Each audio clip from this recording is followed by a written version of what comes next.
CBS News Bay Area Afternoon Edition with Ann Makovic.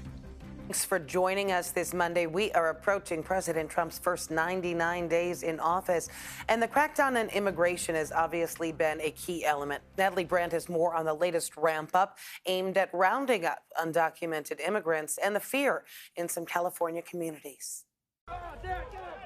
DEA agents raided a nightclub in Colorado Springs Sunday, saying they arrested more than 100 undocumented migrants and seized drugs and weapons. While you're all sleeping at 2, 3 o'clock in the morning, there are men and women out there enforcing the law, making this country safe again. The arrests come as the Trump administration touts its efforts to secure the border during the president's first 100 days in office. We are in the beginning stages of carrying out the largest deportation campaign in American history. But the White House is facing questions about due process for individuals and families, especially in light of the deportations last week of 3 U.S.-born children and their migrant mothers to Honduras. They weren't deported. We don't deport U.S. citizens. The parents made that decision, not the United States government. The White House's border czar says there's been around 139,000 deportations since President Trump took office. The administration has put these posters on the White House North Lawn of people it's identified as unauthorized immigrants convicted of crimes. With the Trump administration's immigration crackdown, advocacy groups say they've been flooded with calls. Not only is there that fear, though, but there's a lot of uncertainty about what to do. It's almost like people are paralyzed. While President Trump's overall approval rating has fallen during his first 100 days, a majority of those surveyed, 56%, say they approve of his program deporting immigrants in the country illegally. And this afternoon, President Trump plans to sign 2 border-related executive orders, including one that will direct administration officials to publish a list of so-called sanctuary cities. A 2-day protest beginning at the San Francisco VA Medical Center as fears grow over potential DOGE cuts there. Veterans and VA workers were among a group that stood out on the street corner with the message, "Save our VA." They say they've been alerted to an audit of veteran services by DOGE representatives at the San Francisco VA campus. We spoke with one veteran, Katie Weber. She is a cancer survivor and suffers from PTSD. She tells us she just started getting the care she needs. I just began healing in the last 6 years. Prior to that, it was a constant bureaucratic paper shuffle. We're finally getting the right care. And so it's frightening to think that randos can come in here and look at our files. Now, we reached out to the San Francisco VA to confirm whether or not they're expecting a DOGE audit, and we're still waiting to hear back, so stay tuned on that. Nearly 100 days into President Trump's term, and the latest CBS News poll shows that he is steadily losing support on the key issue of the economy. 51% of those polled approved of his handling of the economy in March. Now only 42% do. And nearly 50% of Americans feel his policies are making them worse off, even though inflation and mortgage rates have both fallen since President Trump took office. So what this tells me is the uncertainty of tariffs. That's really more where people are focusing on, and that's reflecting in how they feel. Growing concern about the U.S. economy is causing a major sell-off on Wall Street. The markets, the 401ks, some have seen their worst days since the pandemic. And consumer sentiment has also fallen 4 straight months, with confidence in the economy dropping 32% since January. All right, let's take a look at our first alert weather. Pretty picture there. This is a live look at the city of San Francisco. You can see downtown there in the background. Let's get a check on our forecast with meteorologist Jessica Birch. Cool conditions this morning, but we're warming up into this afternoon, all the way into the upper 60s today along the bay. A similar trend throughout the next couple days with some sunnier skies right around the corner as early as Wednesday into Thursday. Now, you head all the way over into our inland spots. If you think that's a nice mild forecast, take a look at the East Bay and the Santa Clara Valley, or even wine country for that matter. We're seeing sunny skies and 70s pretty much each day. It's going to be a nice dry week for us with a little bit of a cooling trend as we wrap up this week and head into this weekend with 60s by Saturday.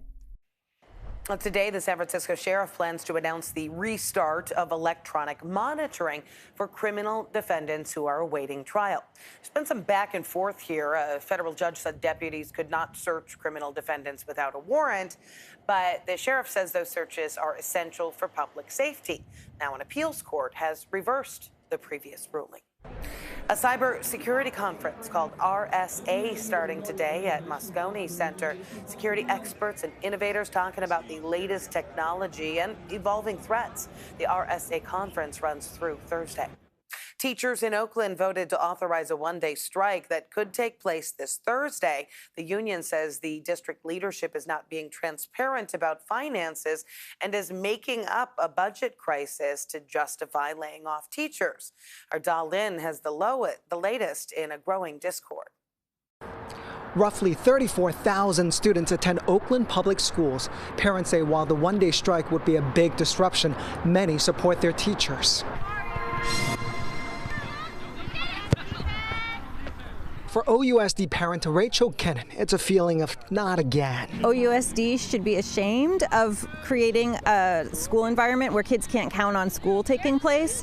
My kids they're 6th grader and 9th grader now, and they don't believe that school will be there for them from one week to the next because you never know when there's going to be a strike. Thursday's work stoppage would be the 4th strike in 6 years.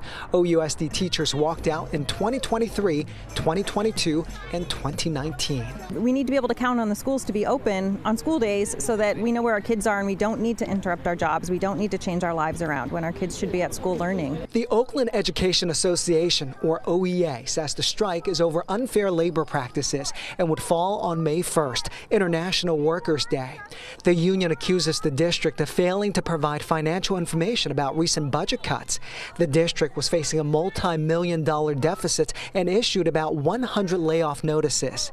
The union released a statement on Sunday that reads in part, the district has a legal obligation to provide this information, which is needed to enable educators to understand how proposals would affect teachers, district and classroom stability, and the community we serve. Many parents I talked to say they side with the teachers. Luckily, my kids are old enough that I can keep them home. I would never cross a strike. I'm not as caught up in all of the details, but I do trust our teachers and know that if they're considering doing something as drastic as this, that it is important and something that we should all pay attention to. School Board Director Mike Hutchinson says he's confused by the strike, claiming the union has access to all the budget information it's requesting. All of our budget documents are public information. They are publicly posted on our district website as required by law. And so I would just point out that there's been very general claims made, and nobody has been able to say specifically what document they have not been given. Go Clippers! The strike comes at a time of uncertainty for district leadership. The school board recently voted to remove the superintendent. It is offensive that we are 4 days away from the strike and there's been no communication about anything. So what's supposed to happen on Thursday? Some parents like Kennan remain critical of the district and are even considering leaving OUSD due to the ongoing instability. OUSD is shooting itself in the foot. They're doing all of this stuff that's breaking trust and breaking any support that they might have had with families. The OUSD school board scheduled a special meeting on Tuesday night to try to work with the union and avert the strike. And in the meantime, the district has not responded to our calls for comments on if they have a backup plan if that strike happens on Thursday. Well, the results have not been certified yet in San Jose's hotly contested District 3 City Council seat. But one candidate, Anthony Tordillos, is claiming victory for second place, and that could be significant. He released a statement saying that he's excited his campaign will now advance to the June 24th runoff election. Well, this has really been a nail-biter for second place. Anthony Quevedo trailing Anthony Tordillos by just 6 votes. Final results with certification are expected today, but it's looking like Tordillos and Gabby Chavez Lopez could be in that runoff.